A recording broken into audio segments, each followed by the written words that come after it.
Неге Адольф Гитлер Ватиканды жаулап алмады? Тарихта кейбір сұрақтар бар.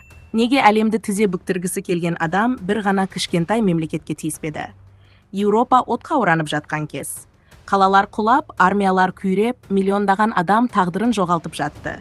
Сол кезде Рим қақ ортасында небәрі бірнеше гектар жерге орналасқан ерекше мемлекет тұрды. Ватикан. Бұл жай ғана жер емес еді. Бұл сенімнің жүрегі. Бұл миллиардтаған адамның рухани орталығы. Ал дәл осы уақытта Еуропаны дүр сілкіндірген адам Адольф Гитлер. Оның армиясы Францияны алды. Польша жойылды. Кеңес одағына басып кірді.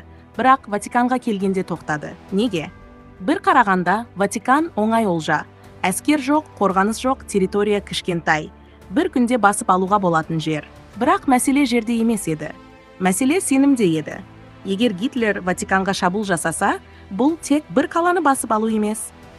Бүкіл католик әлеміне қарсы соғыс ашумен тең болар еді.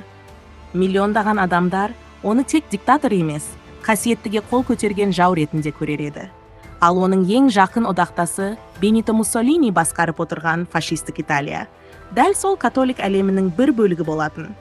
1929 жылы Муссолини Ватиканмен тарихи келісім жасады.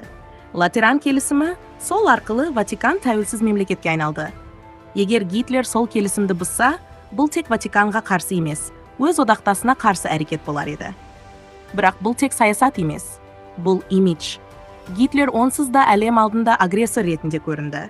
Ал егер ол Рим папасының ордасына басып кірсе, бұл оның бейнесін толықтай жойып, тіпті бейтарап елдерді де өзіне қарсы қоюы мүмкін еді.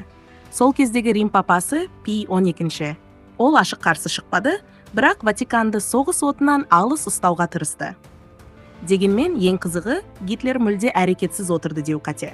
Тарихшылардың кейбірі оның Ватиканға қатысты құпия жоспары болғанын айтады.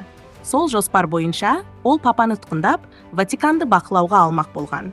Бірақ, бұл жоспар ешқашан жүзеге аспады. Неге?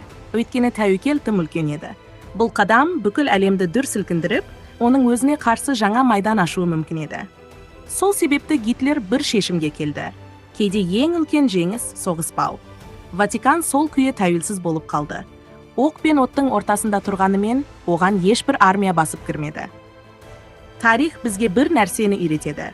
Кейбір жерлерді танкпен емес, сеніммен қорғауға болады. Ал Ватикан соның дәлелі.